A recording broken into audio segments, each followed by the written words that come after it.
The city of Everhollow wore winter like a mourning veil.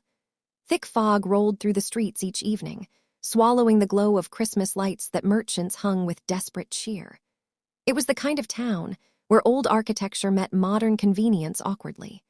Victorian brownstone stood beside glass-fronted coffee shops, and cobblestone alleys led to parking garages.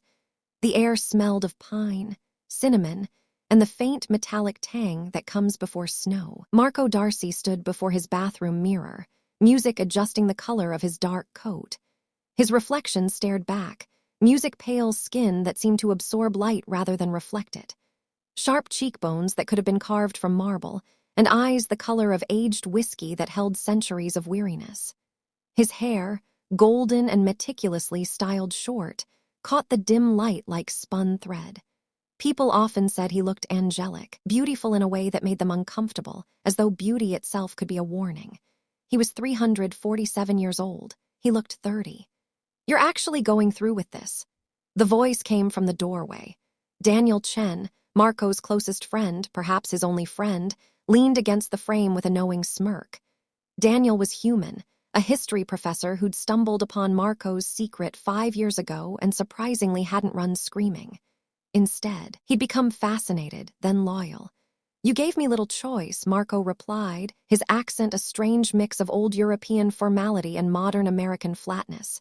"You've been pestering me for months, because you need to remember what it's like to be around people, living people." Daniel stepped inside, straightening Marco's collar unnecessarily. "It's Christmas Eve, the most human night of the year. Go to the Golden Lantern. Meet Sarah. Have a conversation that doesn't involve lamenting your immortal loneliness. Maybe even smile." Marco's jaw tightened, smiling. When was the last time he genuinely smiled? 1891. The year Amara died of consumption in his arms, her last breath warm against his cold cheek while he begged her to let him turn her. She'd refused. "I want to die human," she'd whispered. "Promise me you'll stay human inside, even if your body isn't." He'd broken that promise long ago. "I'll go," Marco said finally. "But I'm leaving after 30 minutes. "That's the spirit," Daniel grinned, sort of. The Golden Lantern sat tucked between a used bookstore and a vintage clothing shop on Maple Street. Red lanterns hung from its awning, swaying gently in the cold wind.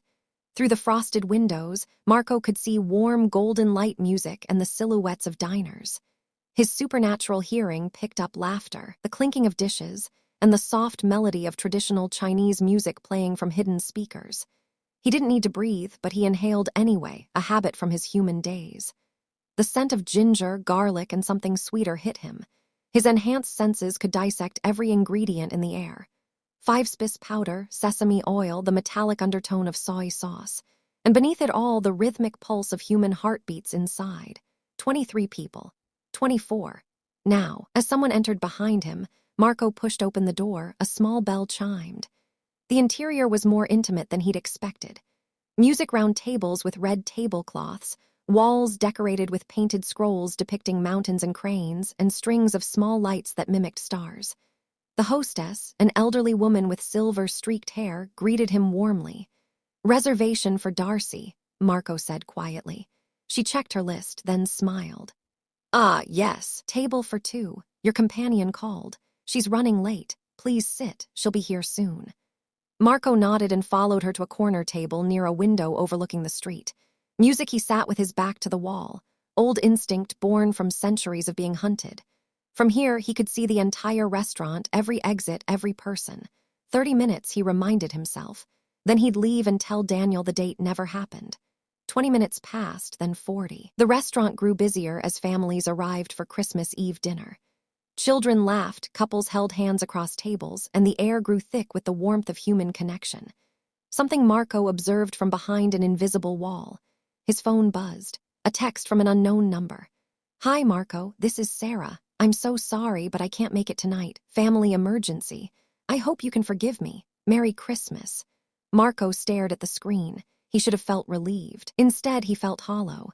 The same hollowness that had lived inside him for 100 years. He signaled for the check, ready to disappear into the night. "Excuse music me, sir." Marco looked up. A young woman stood beside his table holding a teapot. She wore the restaurant's simple uniform, black pants, and a red silk top embroidered with golden dragons. But it wasn't her clothes that made him pause. It was her face. She had delicate features, high cheekbones, and dark eyes that held something he couldn't immediately name. Not pity, not curiosity, but a kind of quiet understanding. Her black hair was pulled back in a practical bun, though a few strands had escaped to frame her face. She was perhaps 25, maybe younger, with skin that seemed to glow in the lantern light. "Your tea is cold," she said, her voice soft but clear. "May I bring you fresh jasmine?" Marco realized he'd been staring. "That's unnecessary. I was just leaving." She tilted her head slightly, studying him with those dark eyes. "Your date didn't come. It wasn't a question. Somehow she'd known." Maybe she'd seen him checking his phone or noticed the empty chair across from him. "No," Marco admitted, "she didn't." The young woman her name tag read, Meilin, set down the teapot and folded her hands. "Then you shouldn't eat alone on Christmas Eve. No one should." She paused, then added with the faintest smile, "If you'd like, I can sit with you during my break, just so the night isn't completely wasted." Marco blinked. In 3 centuries, he'd learned to expect many things from humans. Fear, desire, greed, fascination, but simple kindness from a stranger. That was rare enough to catch him off guard. "You don't know me," he said carefully. "No," Mean agreed. "But I know what loneliness looks like. And I'm on break in 5 minutes anyway." Before Marco could respond, music was gone, moving gracefully between tables with the ease of someone who'd worked here a long time. Marco watched her go, feeling something he hadn't felt in decades, curiosity. 5 minutes later, Meilin returned with 2 cups of tea and sat down across from him in the chair meant for Sarah. "So," she said, pouring tea for them both, "tell me something true." Marco's lips twitched, music almost a smile. "That's a dangerous question to ask a stranger." "Maybe," Min said, meeting his eyes without flinching. "But you look like someone who's been carrying too many secrets. Sometimes it helps to let one go." And for reasons Marco couldn't explain. Perhaps it was the way the lantern light caught in her dark eyes, or the strange warmth that seemed to emanate from her despite the cold night. Music, he began to talk, not about vampirism, not yet, but about loneliness, about time, about what it meant to watch the world change while you stayed frozen. And Meilin listened, truly listened, as the snow began to fall outside. The conversation flowed like water, finding its path through stone, unexpected, persistent, carving something new where there had only been barriers before. Marco found himself speaking about art, about the way cities transformed over decades, about music that no longer existed except in his memory. He didn't mention the centuries, but he spoke like someone who'd witnessed too much, and Mean seemed to understand without needing the details spelled out. "You talk about the past like you lived it," she observed, cupping her tea with both hands. The steam rose between them like a gossamer curtain. "Most people our age barely remember last week." Marco's fingers tightened almost imperceptibly around his own cup. A cup he wouldn't drink from, couldn't drink from. Tea did nothing for him anymore. Only blood sustained him now, and he'd fed 2 nights ago from a blood bank he'd carefully cultivated connections with over the years. Legal, clean, joyless. "I've always been drawn to history," he said carefully. "It helps me understand where we are now." "And where are we now?" Mean asked, her dark eyes reflecting the golden lanterns above. There was something playful in her tone, but also genuine interest. Marco considered the question. Outside, snow continued to fall, covering Everhollow in white silence. Music inside, families laughed and ate, celebrating a holiday he'd once believed in back when he'd been Father Marco Darcy, a young priest in a small Italian village before the attack. Before Giovanni, the vampire who'd made him, had drained him in that dark chapel and forced immortality upon him as punishment for trying to expose the creatures that hunted his flock. "Lost, I think," Marco answered finally, surprising himself with his honesty. "We're in a world that moves too fast to remember what matters." Meilin smiled, and it transformed her face entirely. She went from pretty to radiant, and Marco felt something twist inside his chest. Not his heart, which beat only once every few minutes to maintain the illusion of life, but something deeper, something he thought dead. "You're a romantic," she said. "I wouldn't have guessed that from looking at you. You seem so composed, like a statue in a museum." "Is that how I seem?" Marco asked, genuinely curious. It had been so long since anyone had offered him an honest opinion. "Yes, beautiful but untouchable, like you're made of marble." She paused, then added with a slight blush. Sorry, that was forward. No, Marco said quickly. It's accurate. More accurate than she knew. His skin was cold to the touch, hard like stone, only warming when he fed. His body was a preserved corpse animated by dark magic and an immortal curse. Marble was a kind comparison. Mail's break stretched from 10 minutes to 20, then 30. The restaurant manager, an older man with kind eyes, noticed but said nothing. Perhaps he saw the same thing Marco was beginning to see. That something unexpected was happening at that corner table.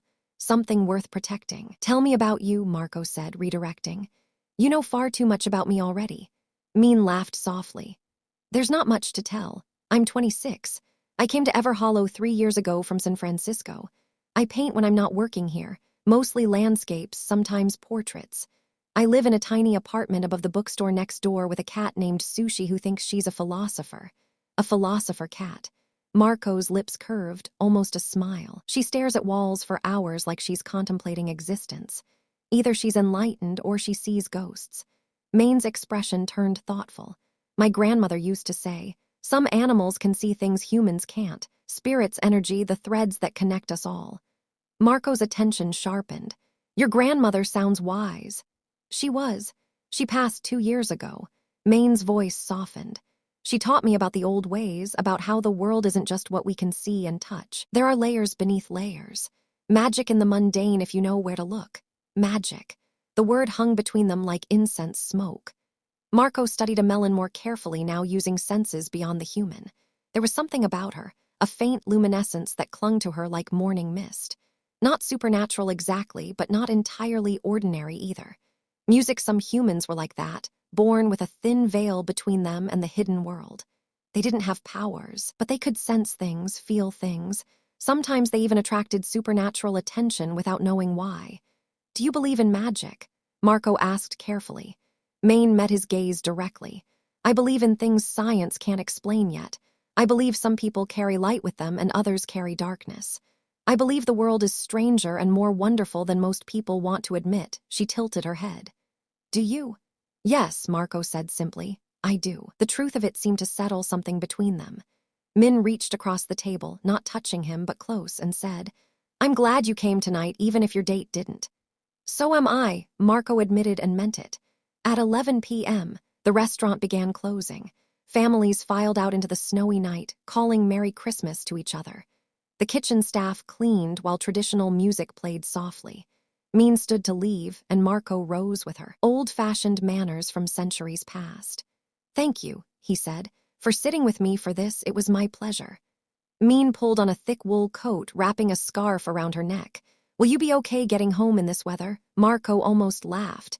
He could run faster than any car, leap from building to building, and the cold meant nothing to him, but he simply nodded. I'll manage. They walked to the door together. Before stepping outside, Min paused and did something that shocked Marco to his core. She pulled a pen from her pocket and grabbed a paper napkin from the hostess stand. She scribbled quickly, then handed it to him. My number, she said with a shy smile that made her look even younger. In case you want to talk again or if you need company for New Year's Eve, I promise I'm more reliable than Sarah. Marco took the napkin like it was made of gold leaf. Her number. A human woman had given him her number. When was the last time someone had wanted to see him again? Actually wanted him. Not the danger or the darkness or the immortality. Just him. I'd like that. He heard himself say very much. Min's smile widened. Good. Oh, and Marco. She stepped closer, close enough that he could hear her heart beating. Steady, strong, alive. Tomorrow morning, I'm going to Ocean Point Beach. I like to watch the sunrise on Christmas. If you're awake that early, you should come. 500 a.m. I'll bring coffee. Before Marco could respond, before he could explain that sunrise was dangerous for him, that dawn could burn him if he wasn't careful, music that beaches were exposed and vulnerable. Me had stepped out into the snow, waving once before disappearing down the street. Marco stood in the doorway, napkin in hand, snowflakes drifting around him. 5:00 music a.m. sunrise. The beach. It was possibly the most dangerous invitation he'd received in decades. And yet, as he walked home through the silent city, moving between shadows with supernatural grace, Marco found himself thinking not about the danger, but about Mein's dark eyes reflecting lantern light, about her laugh, about the way she'd listened like his words mattered. For the first time in 100 years, Marco Darcy considered doing something reckless. He considered watching the sunrise. Marco didn't sleep. He never slept, not truly. His body entered a state of rest that resembled death more than slumber, lying perfectly still, while his mind drifted through memories like a ghost music haunting its own past. But tonight, even that false rest eluded him. He stood in his apartment, a converted loft in one of Everhollow's old warehouses. All exposed brick and high ceilings, staring at the napkin Meilin had given him. Her handwriting was neat, artistic, with little flourishes on the letters that suggested someone who saw beauty in small details. 5:00 a.m., Ocean Point Beach. The clock on his wall read 3:47 a.m. In just over an hour, the sun would begin its ascent, and Marco would have to make a choice. He moved to the wall of windows overlooking the city. Everhollow sprawled below, Christmas lights still twinkling despite the late hour, snow creating a blanket of purity over the streets. From this height, with his enhanced vision, Marco could see the individual snowflakes, could count the cars on the distant highway, could even make out the shapes of late-night wanderers heading home from holiday parties. The hunger stirred in his belly, not urgent, but present, a reminder of what he was. In his early years, the bloodlust had been overwhelming, driving him to terrible acts he still regretted. Giovanni, his sire, had reveled in the violence, teaching Marco that vampires were predators and humans were nothing but cattle. It had taken Marco decades to reject that philosophy, to learn control, to find ways to feed without killing. Music, he'd become an expert at suppressing his nature, at appearing human, at existing in the margins of society, where no one looked too closely at the man who never aged, who never ate in public, who seemed to glow with an otherworldly beauty that made people uncomfortable if they stared too long. But Meilin hadn't looked uncomfortable. She'd looked interested, curious, open. Marco's reflection stared back at him from the dark window. Pale skin, golden hair that caught the lamplight. Eyes that gleamed with a predator's intensity, even when he tried to soften them. He looked like an angel, people said. But angels didn't drink blood. Angels didn't burn in sunlight. Music angels didn't carry the weight of centuries and the memory of everyone they'd failed to save. His phone buzzed. A text from Daniel. How did it go? Did Sarah show up? Are you still alive? Well, you know what I mean, Marco typed back. She canned, but I met someone else. A waitress named Meilin. The response came immediately. Details now. Marco smiled, a real smile this time. Small but genuine.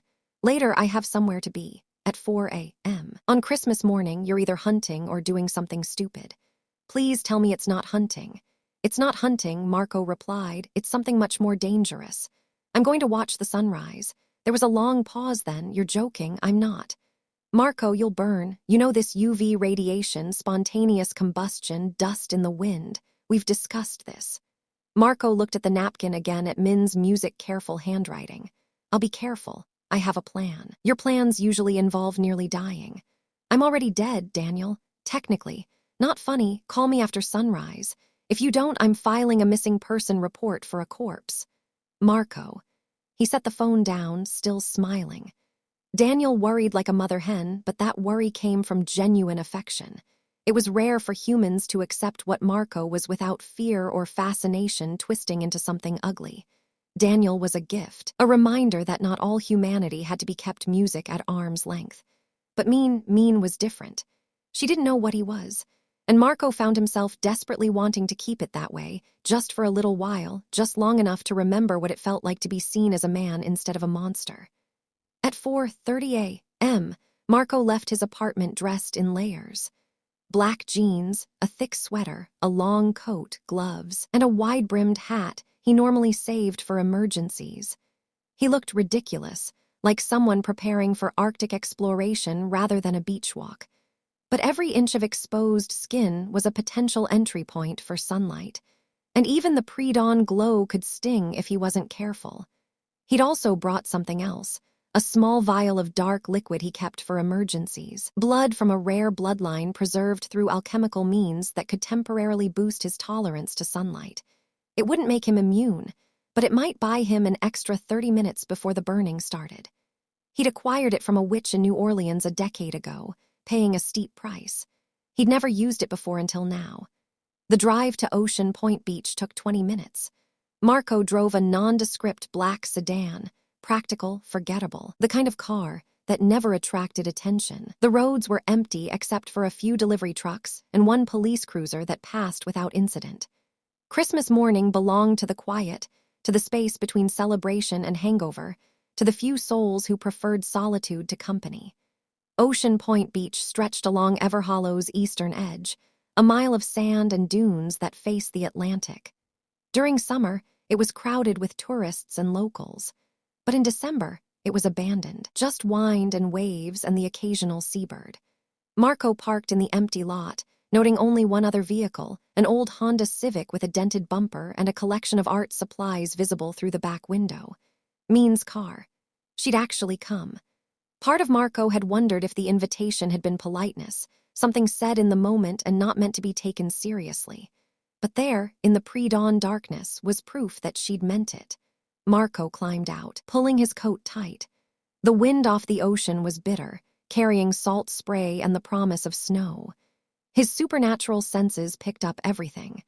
The crash of waves, the cry of gulls, the scent of seaweed and sand, and beneath it all, about 50 yards down the beach, the sound of a single human heartbeat.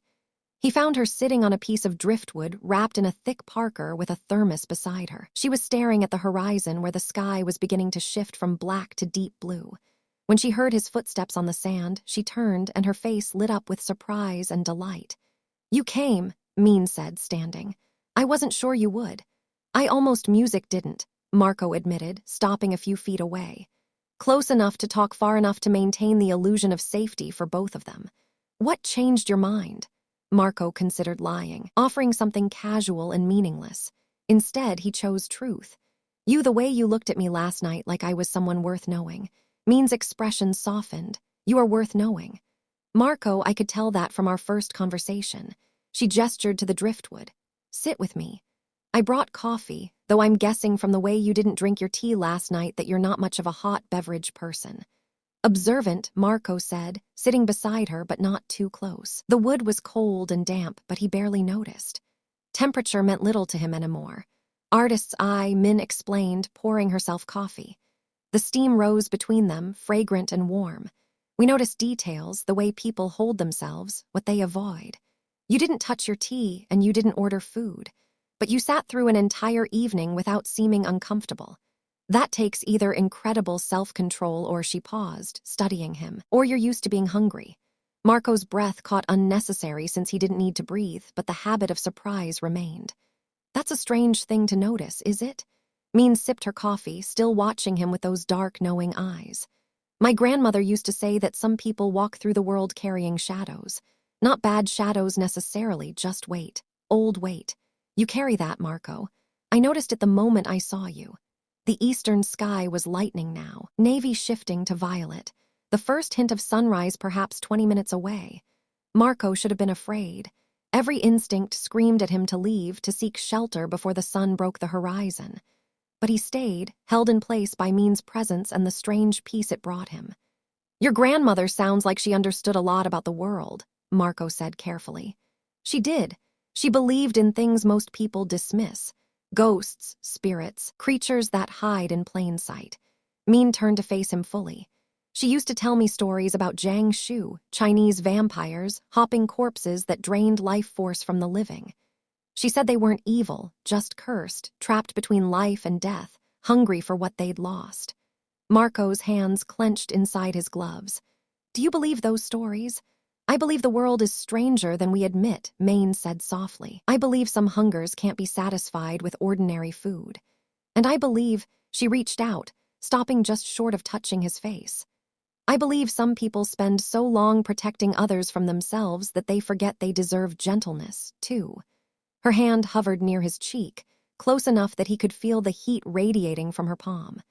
Margaret hadn't been touched with tenderness in over a century. The hunger stirred again, not for blood, but for contact, for warmth, for the simple human connection he denied himself for so long. "Maine," he whispered, his voice rough. "You should be careful around me." "Why?" She didn't pull away. "Are you dangerous?" "Yes, to me." Marco met her eyes, letting her see the truth in his, the predator, the centuries, the darkness. "Music I don't want to be." Then you're not, Meilin said simply. And with that, she closed the distance, her warm palm finally resting against his cold cheek. The horizon erupted in gold and pink, the sun beginning its climb. Marco felt the first sting of light on his exposed skin, but he didn't move. He couldn't because Meilin was touching him. And for the first time in 100 red years, he felt human. "Stay," she whispered. "Just a little longer. Watch the sunrise with me." And Marco, the vampire who'd survived centuries by hiding from the light, stayed. The first ray of true sunlight touched the ocean like a spear of molten gold spreading across the water in ripples of fire. Marco felt it immediately, the familiar prickling sensation on his skin, the warning that came before the burning. His vampiric nature recoiled instinctively, every cell in his undead body screaming for him to seek darkness, to flee, to survive. But Meilin's hand remained on his cheek, warm and steady, and somehow that warmth pushed back against the cold dread that had governed his existence for so long. "It's beautiful, isn't it?" she breathed, watching the sunrise paint the sky in shades of amber and rose. "No matter how many times I see it, it still feels like witnessing something sacred." Sacred. The word twisted something in Marco's chest. He'd been a priest once in another lifetime, another world. He'd believed in sacred things, music in redemption, in grace, in the possibility that even the darkest soul could be touched by divine light. Then Giovanni had destroyed all of that, turning him into the very creature he'd once prayed against. The burning intensified. Marco could feel his skin beginning to tighten, could sense the cellular damage starting despite the protective layers of clothing and the alchemical blood he'd consumed. He had perhaps 5 more minutes before he'd have to retreat or risk serious injury, but 5 minutes with Meilin watching her face glow in the dawn light felt worth any price. "You're trembling." Meilin noticed, her thumb brushing across his cheekbone. "Are you cold? I know you're wearing layers, but the wind off the ocean." "I'm not cold," Marco interrupted gently. He struggled for words that wouldn't reveal too much. "Music, I'm not used to this, any of this." Sunrises, company, human touch. Meil's lips curved in a knowing smile. "You really are like a vampire, Marco. Avoiding the sun, uncomfortable with closeness, so pale you could be carved from moonlight." Marco's breath caught. She'd said it so casually as if the word vampire was just a metaphor, a poetic comparison. But there was something in her eyes, a glimmer of intuition, of understanding that went deeper than surface observation. "Music, would that frighten you?" Marco asked carefully. "If I were," me tilted her head, considering the sunrise reflected in her dark eyes, turning them almost golden. "My grandmother taught me that fear and respect are different things. She said the old creatures, the ones from stories and shadows, weren't inherently evil. Music, they were simply operating under different rules than humans. Different hungers, different needs." She paused, her hand still cradling his face. "So, no, I don't think I'd be frightened. I'd be curious." The sun climbed higher. Marco felt a sharp sting along his jawline where a gap in his collar exposed a sliver of skin. The pain was manageable now, but it would escalate quickly. He needed to leave, needed to protect himself. But Min was looking at him like he was the sunrise itself, something rare and precious and worth staying for. "I should go," Marco said reluctantly, though he didn't move. Before you burn," Min finished softly. Her eyes searched his face, taking in details he thought he'd hidden. The way he'd positioned himself to minimize sun exposure, the tension in his jaw, the barely perceptible smoke beginning to rise from the exposed skin near his collar. "You're already burning, aren't you?" There was no point in lying. Not to her. Not when she saw through him so easily. "Yes," Marco admitted. Min didn't gasp or pull away. Instead, she shifted closer, using her own body to block some of the direct sunlight from hitting his face. "Then we should get you somewhere safe. My apartment is close. 15 minutes. Can you make it, Men? You don't have to." "I know I don't have to," she said music firmly, standing and pulling him up with surprising strength for someone so small. "But I want to. Come on." "My car is faster than arguing." They ran across the sand, Min leading while Marco followed, his coat pulled up to shield as much skin as possible. The pain was intensifying now, spreading like acid across his exposed flesh. By the time they reached the parking lot, thin wisps of smoke were curling from his hands despite his gloves. Min unlocked her Honda with shaking fingers, practically pushing Marco into the passenger seat. "Keep down," she ordered, throwing a blanket from her back seat over him. Block out as much light as you can. Marco huddled under the blanket, feeling ridiculous and grateful in equal measure. Music the car roared to life. Meilin drove fast but controlled, taking corners with precision. Through the fabric, Marco could sense the changing light patterns as they moved through Everhollow streets, turning from the exposed beach roads into the shadowed downtown area. Almost there, Min said, her voice tied with worry. Hold on, Marco. 7 minutes later, the car stopped. Marco heard Mailin's door slam. Then his own door opened and she was pulling him out. The blanket still wrapped around him like a shroud. They stumbled through a back entrance. Marco registered the smell of old books from the shop below and up a narrow staircase. Keys jangled, a door opened, and then they were inside, the door slamming shut behind them. Marco collapsed against the wall, letting the blanket fall away. The damage was worse than he thought. His hands were blistered and red. The skin along his jaw and neck marked with burns that would have sent a human to the hospital. But already he could feel his supernatural healing beginning to work, the tissue slowly regenerating now that he was out of direct sunlight. Let me see, Meilin commanded, pulling his gloves off carefully.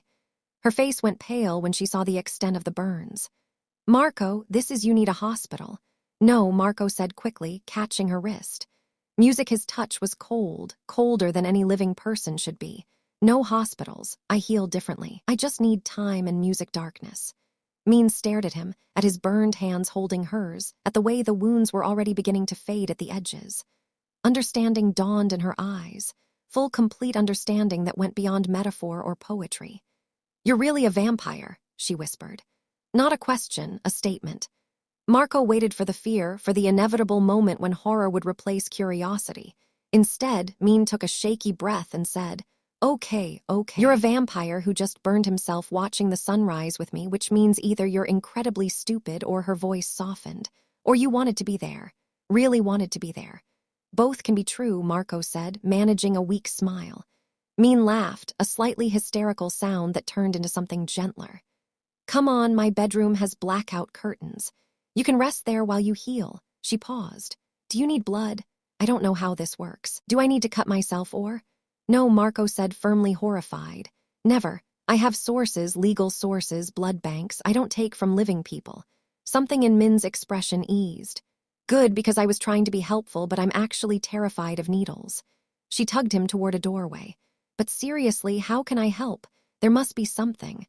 Her apartment was small but cozy. Artwork covered the walls, mostly landscapes and portraits in vibrant colors. Books were stacked everywhere, and a gray cat watched them from atop a bookshelf with suspicious yellow eyes. The bedroom was barely large enough for a double bed and a dresser, but true to her word, thick blackout curtains covered the single window, plunging the space into comfortable darkness when Meilin drew them closed. Sit, she ordered, pointing to the bed. Marco obeyed, too drained to argue. The sunrise exposure had taken more out of him than he'd expected, and his body was using precious energy reserves to heal. He needed rest, needed to enter the death-like state that passed for vampire sleep. But Meilin was moving around the room, gathering supplies, a bowl of water, clean cloths, something that smelled like herbs. She sat beside him on the bed, close enough that he could hear her heartbeat again, steady and brave despite everything she'd just learned. My grandmother taught me some old remedies, Meilin explained, dampening a cloth and carefully pressing it against the burns on his hands. The water was cool and smelled faintly of lavender. They're meant for regular burns, but maybe they'll help your healing process. You're not afraid, Marco observed quietly.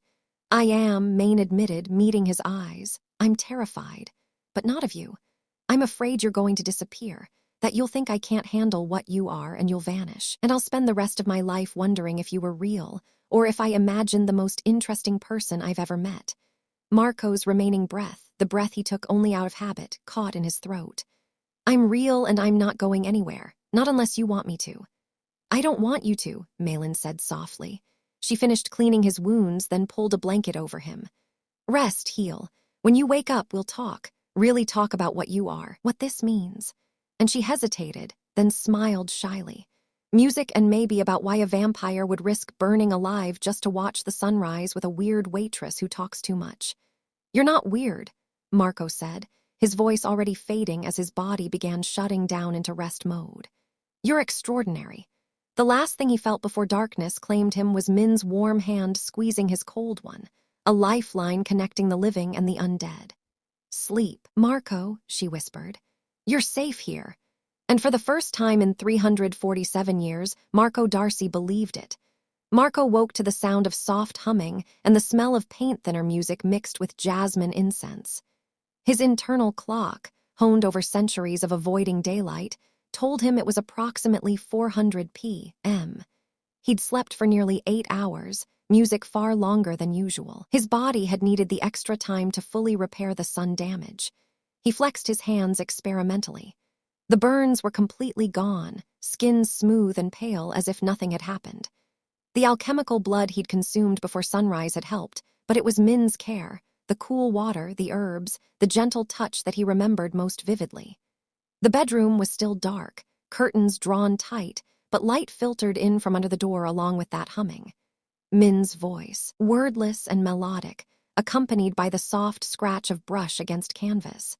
Music Marco rose silently, moving with the supernatural grace that made his footsteps soundless.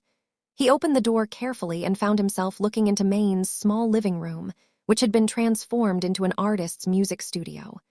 Canvases leaned against every wall, some finished, others half completed. Music the gray cat, Sushi, he remembered, watched him from her perch with unblinking eyes that seemed far too intelligent. Meilin stood at an easel near the window, painting by the fading afternoon light. She changed into paint-stained jeans and an oversized sweater, her hair loose around her shoulders. She was working on a seascape, the beach from that morning, captured in swirls of gold and violet and deep blue. But in the painting, 2 figures sat on the driftwood, silhouetted against the rising sun. She'd painted them watching the sunrise together. "You're awake," Maine said without turning around. "I heard your breathing change about 30 seconds ago. Is that a vampire thing? The super quiet movement?" "Yes," Marco answered, surprised by her perception.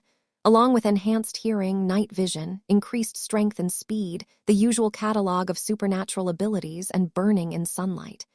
"Can't forget that one." Mean finally turned to face him, setting down her brush. Her eyes searched his face, looking for signs of injury. "How do you feel? Any lasting damage?" "Completely healed," Marco assured her, stepping into the living room. He felt oddly self-conscious, aware that he was in her private space, surrounded by her art and her life. "Thank you for bringing me here, for helping me. You don't need to thank me." Maine wiped her hands on a rag, leaving smears of paint on the fabric. "Although, I do have about 1,000 questions if you're willing to answer them." "I owe you that much," Marco said. After this morning, Meilin gestured to a worn couch covered with a colorful throw blanket. Marco sat and she joined him, tucking her legs beneath her. Sushi jumped down from her perch and settled on the armrest, still watching Marco with those disconcerting eyes. "Your cat doesn't trust me," Marco observed. "Sushi doesn't trust anyone except me, but she hasn't hissed at you, which is basically her version of approval." Meilin took a breath. "Okay, a question one. How old are you?" 347 years old. "I was born in 1678 in a village outside Florence, Italy. I became a vampire in 1702 when I was 24. Maine absorbed this quietly. "That's a long time. Longer than I was expecting, honestly. Does it disturb you?" "No, it makes me sad, actually. 300 years alone, that must have been incredibly lonely." Marco felt something crack inside his chest. Most people, when they learned what he was focused on, the power, the immortality, the supernatural aspects.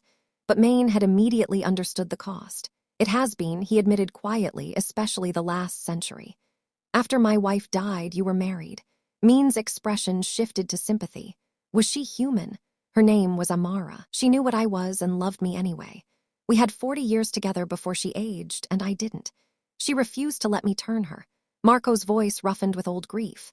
"She died in 1891. Since then, I've kept my distance from humans, from any kind of intimacy.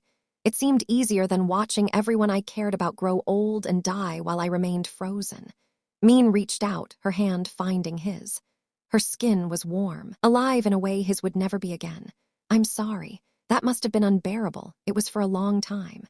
Marco looked at their joined hands, marveling at the contrast, her golden brown skin against his marble pale flesh.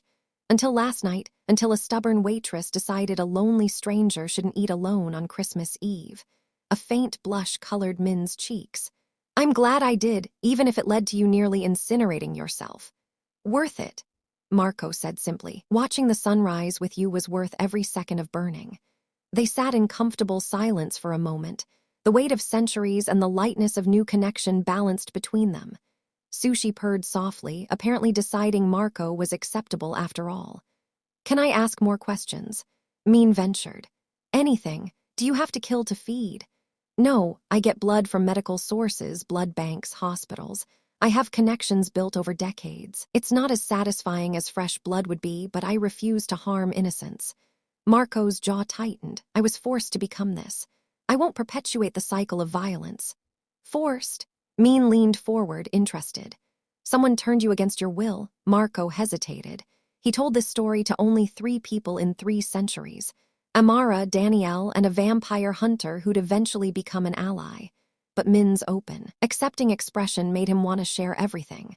I was a priest, he began, young, idealistic, certain I could save the world through faith and good works. My village was being terrorized by something that killed livestock and occasionally people. I discovered it was a vampire. Giovanni was his name. Ancient, powerful, completely immoral. I tried to expose him to organize the villagers against him. That was brave, Min said softly. It was stupid, Marco corrected. Giovanni was furious that a mere mortal would dare challenge him. So he decided to teach me a lesson. He attacked me in my own church, drained me almost to death, then forced his blood down my throat. When I woke 3 days later, I was like him, damned monstrous. Everything I'd fought against. That's horrible. Min's grip on his hand tightened. What happened to Zioni? He kept me for 50 years trying to break me to make me embrace the darkness. He failed. I eventually escaped, fled to the new world, and started over. I heard he was destroyed in the 1850s by other vampires who'd grown tired of his cruelty. Marco's expression darkened, but the damage was done. I was trapped in this form, this existence. For the first century, I hated every moment. Then I met Amara, and she showed me that even monsters could find redemption, could choose to be something better. You're not a monster, Marco. I drink blood to survive. I'm stronger than any human. I could kill someone with barely any effort. But you don't, Min interrupted firmly. You get your blood ethically. You protect people instead of preying on them. You've spent 3 centuries fighting against your nature instead of surrendering to it. That's not a monster. That's a hero. Marco stared at her, stunned. No one had ever called him that. Survivor, yes, vampire, obviously, even good man occasionally. But hero? I don't feel like a hero, he said roughly. Heroes rarely do. Min shifted closer until their shoulders touched. My grandmother used to say that true strength isn't about power or abilities. It's about choosing kindness when you could choose cruelty. Choosing restraint when you could choose indulgence. You've made those choices every day for 300 years. Your grandmother sounds like she was remarkable. She was. She would have liked you, I think. Min's smile turned wistful. She believed in redemption, in second chances. She'd say you earned yours a long time ago, even if you haven't forgiven yourself yet. Marco felt something warm bloom in his chest. Not the heat of living blood, but something else. Something he hadn't felt in over a century. Hope. You're taking this remarkably well, he observed. Most people would be terrified or music convinced I'm insane. Most people didn't grow up with my grandmother's stories about the supernatural world. She prepared me in a way, taught me to recognize the signs, the creatures that walk among us wearing human faces, the magic hidden in plain sight, the thin places where reality bends. Min met his eyes. And honestly, from the moment I saw you last night, I knew you were different. There was something about you, an age in your eyes, a cold perfection to your beauty. The way you moved like gravity worked differently for you. I didn't know you were a vampire specifically, but I knew you were other. And you approached me anyway. I was drawn to you. Min admitted, color rising in her cheeks again. I know that probably sounds crazy, but I felt pulled toward you like we were supposed to meet, like some thread of fate connected us. Marco understood exactly what she meant. He'd felt it too, that inexplicable pull, that sense of rightness when he looked at her. In his long life, he'd encountered many humans, felt attraction, even affection. But this was different. This felt like recognition, as if some deep part of his soul knew some deep part of hers. I felt it too, he confessed. That's why I came to the beach. Why I stayed despite the sun. Why I'm sitting here now telling you secrets I've kept for centuries. Mail's hand came up to touch his face again, just as she had on the beach. But this time there was no urgency, no sunrise to flee from, just the two of them in the dimming afternoon light, vampire and human, drawn together by something neither could fully explain. What happens now? Mean asked softly. Marco turned his head, pressing a kiss to her palm, a gesture from his mortal days when he'd been a gentleman courting ladies in Italian gardens. Now, I'd like to know you better if you'll let me. I want to see your paintings, hear about your life, learn what makes you laugh. He hesitated, then finished honestly. I want to see if this feeling between us is real, if it could be something lasting. Even though I'm human, music even though I'll age and die while you stay young. The question hit him like a stake. He'd avoided relationships for exactly this reason, the inevitable heartbreak of watching humans he cared about wither and fade. But as he looked at me, at her open, honest face, at the life and warmth radiating from her, Marco realized something crucial. He'd spent 100 years protecting himself from pain by refusing to feel anything at all. He'd been so afraid of loss that he'd chosen emptiness instead. Yes, Marco said firmly, even knowing that, because 20 years with you would be worth 1,000 years alone. Mean's eyes shimmered with unshed tears. That's the most beautiful thing anyone's ever said to me. It's the truth. She leaned forward, hesitating only briefly before pressing her lips to his. The kiss was soft, tentative, but it sent electricity through Marco's entire body. Her warmth, her life force, the simple humanity of her. It all crashed over him like a wave, reminding him of everything he'd lost and everything he might find again. When they parted, both slightly breathless, Mean smiled. So this is happening. We're really doing this, human and vampire trying to make something work. If you're willing to try, Marco said. Oh, I'm definitely willing. Me laughed, the sound like music. Although, fair warning, I'm stubborn. I talk too much. I stay up too late painting, and sushi comes with me everywhere. I'm 300 years old. I drink blood. I can't go outside during the day, and I have centuries of emotional baggage, Marco countered. I think we're evenly matched. Mean laughed again, and Marco found himself smiling. Truly, genuinely smiling for the second time in a century. Outside, the sun continued its descent, and inside Men's small apartment, surrounded by paint and possibilities, Marco Darcy began to believe in second chances. The next 3 weeks unfolded like a dream Marco had forgotten how to have. He and me fell into a rhythm that felt both natural and impossible. Music stolen hours in the darkness. Conversations that stretched until dawn threatened.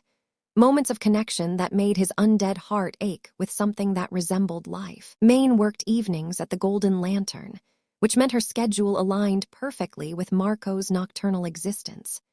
He would arrive at her apartment after sunset, often bringing books from his extensive collection or rare art supplies he had acquired over the centuries. She would paint while he read aloud, poetry from Byron and Shell, passages from novels written by authors long dead, stories from his own past that she absorbed with rapt attention. Tell me about Paris in the 1920s, Mean said one night, mixing colors on her palette. She was working on a portrait, his face emerging from shadows in shades of silver and gold. You said you lived there for a while. Marco looked up from the volume of Baudelaire he'd been reading. Paris between the wars was electric. Artists and writers everywhere. Hemingway, Fitzgerald, Gertrude Stein. Jazz music pouring from every club. I spent most nights wandering Monra, watching the city come alive. Music, he paused, remembering. I met a vampire named Colette there. She ran an underground salon where supernatural creatures could gather safely. She taught me that being undead didn't mean being disconnected from beauty or culture, that we could still appreciate art, still create, still feel. Were you and she? Mean trailed off, but the question was clear. Lovers, briefly, but vampires don't feel romantic love the same way humans do. There's passion, yes, desire, but the deep soul-binding connection. Marco met Maine's eyes. That requires a beating heart, a mortal soul, something I thought I'd lost until I met you. Milan's brush stilled. You really mean that, every word. She set down her palette and crossed to where he sat, curling into his lap. Marco wrapped his arms around her, breathing in her scent, jasmine and paint, and the indefinable sweetness that was uniquely hers. She was warm against his cold body, alive in a way that made him feel less like a walking corpse and more like a man. I keep waiting for this to feel strange. Me admitted, resting her music head against his chest where a heart beat only faintly once every few minutes. Dating a vampire should feel surreal, shouldn't it? But instead, music just feels right. Like I've been waiting for you without knowing it. I know the feeling. Marco pressed a kiss to her hair. Daniel, my friend, thinks I'm being reckless. He worries that getting close to you will end badly, that I'll hurt you or you'll be hurt because of me. Is he wrong to worry? Marco considered the question seriously. No, being involved with me comes with risks. There are other vampires who wouldn't approve of our relationship. Hunters who might use you to get to me. And there's always the fundamental problem. I'm dead. Me. My body functions, but it's animated by dark magic, not life force. Eventually, that difference will matter. Me lifted her head to look at him. Then we'll face those problems when they come together. Her hand found his fingers lacing through his cold ones. My grandmother had a saying, fear of tomorrow steals the joy of today. Music, I refuse to give up what we have because of what might happen. You're braver than I am, Marco said softly. No, I'm just better at living in the present. You've had 3 centuries to overthink everything. She smiled, teasing. It's a side effect of immortality, I think. Too much time to worry. Marco laughed, a sound that came easier now, more frequently. Me had that effect on him, dissolving the weight of years with her lightness, her ability to find joy in simple moments. But not every moment was simple. 2 weeks into their relationship, Marco encountered the first real danger. He was walking Maine home from the restaurant, a nightly ritual they'd established, when his supernatural senses detected something wrong. The scent hit him first. Old blood decay, and beneath it, the distinctive signature of another vampire. Music, keep walking, Marco said quietly, his body tensing. Don't stop. Don't look around, Marco. Mean's voice was tight with concern. What is it? We're being followed. The presence shadowed them for 3 blocks, staying just out of sight, but close enough that Marco could track it. When they reached Min's building, he ushered her inside quickly. Lock the door, he commanded. Don't open it for anyone but me. What are you going to do? Handle music this. Marco's voice had gone cold, taking on the predatory edge he usually suppressed around her. Stay inside, Mean, please. He didn't wait for her response, disappearing into the night with inhuman speed. 2 blocks away, he found what he'd been tracking, a vampire, younger than him but still dangerous, lurking in an alley. The creature was gaunt with wild eyes and clothes that suggested he'd been living rough. A feral vampire, probably recently turned and struggling with bloodlust. You're hunting in my territory, Marco said, his voice carrying the weight of centuries. Everhollow is under my protection. Humans here are off limits. The young vampire snarled. I smelled your human, fresh blood. She's not like the others. There's something special about her, something that calls to us. Marco's hands clenched into fists. He'd noticed music it too. The way Mean's presence seemed to resonate on a supernatural frequency, likely a result of her grandmother's bloodline and whatever latent sensitivity she'd inherited. To most humans, it was imperceptible. But to vampires, she would smell more vibrant, more alive, more tempting. Touch her and I'll end you, Marco said flatly. I've been doing this for over 3 centuries. You're barely out of your grave. Walk away while you still can. The standoff lasted 30 seconds before the younger vampire finally music backed down, fleeing into the night. Marco stood in the alley, breathing heavily despite not needing air, his hands shaking with residual aggression. He'd been close to losing control, close to embracing the violence that lived inside every vampire, all because someone had threatened Mean. When he returned to her apartment, she opened the door before he could knock, pulling him inside with worried eyes. Are you okay? What happened? Another vampire. Music young, hungry, drawn by your presence. Marco paced her small living room like a caged animal. He's gone now, but he won't be the last. Mean, you need to understand. Music being with me paints a target on you. My kind will sense what you are, will be drawn to whatever makes you special. And not all of them will be as easy to scare off as that one. Then teach me, Min said firmly. Teach me how to protect myself. Vampire weaknesses, how to recognize them, what to do if one approaches me when you're not there. Marco stopped pacing. You want to learn to fight vampires? I want to not be helpless. Mean crossed her arms. I'm not leaving you, Marco. So if being with you means facing dangers, then I need to be prepared. Stop trying to protect me by pushing me away and start protecting me by making me stronger. The logic was sound, even if Marco hated it. He'd spent weeks trying to shield Maine from the darker aspects of his world, but she was right. Ignorance wouldn't keep her safe. Knowledge might. All right, he agreed. I'll teach you. Vampires are vulnerable to several things. Sunlight, obviously. Wooden stakes through the heart, though it's harder than movies make it look. Decapitation, fire. He ticked off the list. Holy water and crosses are myth mostly. We're not demons, just reanimated corpses animated by dark magic. Religious symbols have no inherent power over us. What about garlic? Mean asked, pulling out a notebook and actually taking notes. Also a myth. We don't eat human food, so garlic is just irrelevant. Marco sat beside her, watching her write with careful precision.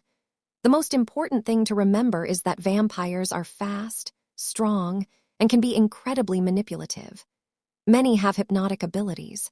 They can influence weak-willed humans with eye contact and voice modulation. You need to avoid looking directly into a vampire's eyes unless you trust them. Can you do that? The hypnosis thing? Yes, though I choose not to. It feels like violation. Marco touched her cheek gently. You're naturally resistant because of your grandmother's bloodline. Whatever magic runs in your family provides some protection, but it's not absolute. A sufficiently powerful vampire could still overwhelm your defenses. Min absorbed this soberly. Are there many vampires in Everhollow? Not many, maybe 10, scattered throughout the city. Most of us are solitary by nature, territorial. We maintain an uneasy peace by respecting boundaries and not drawing attention. Marco's expression darkened, but word will spread that I'm involved with a human. Some will be curious, others will be judgmental. A few might be hostile because vampires and humans aren't supposed to be together because it's seen as weakness. Attachment to mortals makes us vulnerable. Compromises our survival instincts. Marco pulled her closer. But I don't care. They can judge all they want. You're worth any risk. Mean kissed him then, fierce and claiming. When they parted, her eyes blazed with determination. We'll face this together. Whatever comes, we face it together. The next threat came a week later, but from an unexpected direction. Marco was at Min's apartment as usual when Daniel called. His friend's voice was tight with urgency. Marco, we have a problem. A vampire hunter arrived in Everhollow 2 days ago. She's asking questions about you specifically. Knows your name, your age, your history. Someone told her about you and Meilin. Marco's blood, borrowed and cold, ran even colder. Who is she? Calls herself Catherine Stone. Professional hunter, well-connected. She's claiming you're a threat to humans, that your relationship with Mean is just you grooming your next victim. Daniel paused. Marco, she has a reputation. She doesn't negotiate. She kills vampires on sight. Then I'll have to convince her otherwise. Marco said grimly. Or you could run, Daniel suggested. Take me and disappear, start over somewhere else. Marco looked at me, who'd been listening to his side of the conversation with growing alarm. No, I'm done music running. If this Catherine Stone wants to judge whether I'm a monster, let her. I'll prove I'm not. He hung up and turned to Mean. A vampire hunter is in town. She might come for me, which means she might come for you to get to me. You need to be careful. No, Mean interrupted. If she wants to meet you, let her meet us together. Let her see what we are to each other. Maybe that will be enough, or it will get you killed. You won't let that happen. Mean's faith in him was absolute terrifying in its completeness. Will you? Marco pulled her into his arms, holding her like she was the only solid thing in a crumbling world. Never. I'll protect you with everything I am. Outside, snow began to fall again, covering Everhollow in white innocence. But inside Marco's heart, his barely beating undead heart, something burned that felt remarkably like fear. Because for the first time in a century, he had something to lose. Catherine Stone arrived on a Tuesday night, precisely at midnight. Marco had expected drama, a dramatic confrontation, weapons drawn, perhaps a fight. Instead, the hunter simply knocked on Min's apartment door like a polite visitor bringing news. Marco opened it, placing himself between the hunter and Maine. Catherine Stone was not what he'd anticipated. She was perhaps 50, with silver-streaked dark hair pulled back severely, dressed in practical black clothing that concealed numerous weapons. But her eyes, sharp green and infinitely weary, held the gaze of someone who'd seen too much death. "Marco Darcy," she said, not a question. "May I come in?" "You need an invitation," Me asked from behind Marco, curious despite the danger. "No, that's another myth," Catherine said with a slight smile, "but I prefer to be civilized when possible. I'm not here to fight. I'm here to assess. Marco stepped aside cautiously. Catherine entered, scanning the apartment with a professional's eye, noting exits, potential weapons. The blackout curtains that marked it as a vampire sanctuary. When her gaze landed on the portrait of Marco that Meilin had painted, something shifted in her expression. You painted him in daylight, music Catherine observed, moving closer to study the canvas. Golden hour, if I'm not mistaken, the light hitting his face like benediction. She turned to me. Why? Because that's how I see him, Meilin answered simply. Not as a creature of darkness, but as someone who belongs in the light, even if he can't physically stand in it. Catherine was quiet for a long moment, then sat in the offered chair. Tell me your story, all of it. I've heard rumors, accusations, concerns from the supernatural community. Now I want the truth. So Marco told her everything. His turning against his will, his decades of struggle, Amara's death, his century of isolation, his meeting with Meilin, the sunrise that burned him, the feelings that had awakened something he thought dead forever. Meilin added her perspective, her grandmother's teachings, her acceptance of the supernatural, her conviction that Marco was good despite what he was. Catherine listened without interrupting, her face unreadable. When they finished, she leaned back, studying them both with those penetrating eyes. I've killed 43 vampires in my career, she said finally. Every one of them was a predator, a killer who chose violence over control. I've never encountered one who, she paused, choosing words carefully, who genuinely tried to be better, who fought their nature every single day for centuries. You believe us? Meilin asked hopefully. I believe you believe it, Catherine corrected. But beliefs aren't enough. I need proof. She looked at Marco. There's a vampire in Everhollow who's been killing 3 deaths in 2 weeks, all drained of blood. Music, the other vampires say it's not them. That someone new arrived in town, someone feral and dangerous. Marco's jaw tightened. The young one, the one who followed us weeks ago. I warned him off, but he didn't leave. Then help me stop him, Catherine said. Help me save those lives. Prove to me that you're what you claim to be, a vampire with a conscience. Do this and I'll advocate for you with the hunter community. I'll make sure you and your human can live in peace. Music, and if I refuse, Catherine's expression hardened. Then I'll assume the worst, that you're just another predator who's learned to hide better than most. Marco looked at me, who nodded encouragingly. This was the test then. The moment where he proved himself not just to Catherine but to himself. I'll help, Marco said, but Meilin stays safe. That's non-negotiable. Agreed. Catherine, music said, standing. We hunt tonight. They found the young vampire. He called himself Marcus, a cruel echo of Marco's own name, in the industrial district near the docks. He'd been feeding on the homeless population, targeting those society had forgotten. When Marco and Catherine cornered him in an abandoned warehouse, he was covered in dried blood, eyes wild with hunger and madness. You should have turned her when you had the chance. Marco SN led at Marco, that human of yours. I can still smell her on you. All that life, all that warmth wasted on someone who's too weak to take it. I'm not weak, Marco said coldly. I'm controlled. There's a difference. Control is slavery. Marco's lunged, supernatural speed making him a blur. But Marco was faster. Music, 3 centuries of experience against 3 months. He caught Marcus mid-leap, slamming him into concrete with enough force to crack the floor. Catherine moved in with professional efficiency. Silver chains wrapping around the young vampire before he could recover. Silver doesn't hurt us, Marcus spat. Myths and lies. Silver doesn't hurt, Catherine agreed, pulling the chains tighter. But these chains are spelled by a witch. They'll hold you until dawn, when we'll let the sun do what the law can't. Marcus's eyes widened with genuine fear. You can't. I'm immortal. You're a killer, Marco interrupted, music, his voice carrying the weight of 3 centuries. You chose violence when you could have chosen control. You made yourself a monster when you could have tried to stay human inside. He crouched beside the bound vampire. I was forced to become this. You weren't. You had a choice and you chose wrong. They left Marcus chained to a metal beam positioned where the sunrise would reach him through the warehouse's broken windows. It was a brutal sentence, but necessary. Some vampires couldn't be saved, couldn't be taught.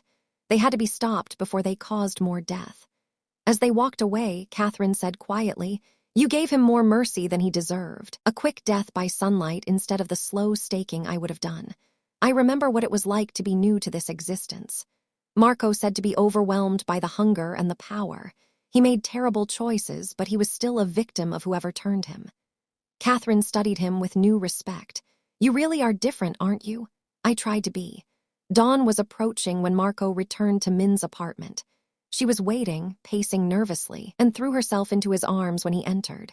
You're okay, she breathed against his chest. Catherine called, told me what happened, that you stopped him. We stopped him. Marco corrected together. He held her close, breathing in her scent, grounding himself in her warmth. The violence of the night had stirred his darker instincts, reminded him of what he was capable of. But Min's presence soothed those edges, reminded him why control mattered. Catherine said she's clearing you with the Hunter network. Maine said, pulling back to look at him. She said, we're safe, that you're officially recognized as a non-threat. One less thing to worry about, Marco said, managing a tired smile. So what now? Mean asked. What do we do with our official safety? Marco considered the question. For 100 years, he'd been drifting, surviving but not living, existing in shadows without purpose. But now, looking at Min's hopeful face, he saw possibilities he'd stopped believing in. Now we live, he said simply. We make a life together, however unconventional. You paint during the day while I rest. I teach night classes at the university. Daniel's been asking me to guest lecture on Renaissance history. We find ways to bridge our world's daylight and darkness, mortality and immortality. And when I get old, Meilin asked softly. When the years start showing on me and you still look like this, Marco cupped her face in his cold hands. Then I'll love every wrinkle, every gray hair, every sign that you lived fully. And when your time comes, whenever that is, decades from now, I'll be there holding your hand, grateful for every moment we had. You won't turn me, won't try to make me immortal. Not unless you ask, Marco said firmly. And even then, only if you're absolutely certain. I won't force this existence on music anyone, not even someone I love. Min's eyes filled with tears.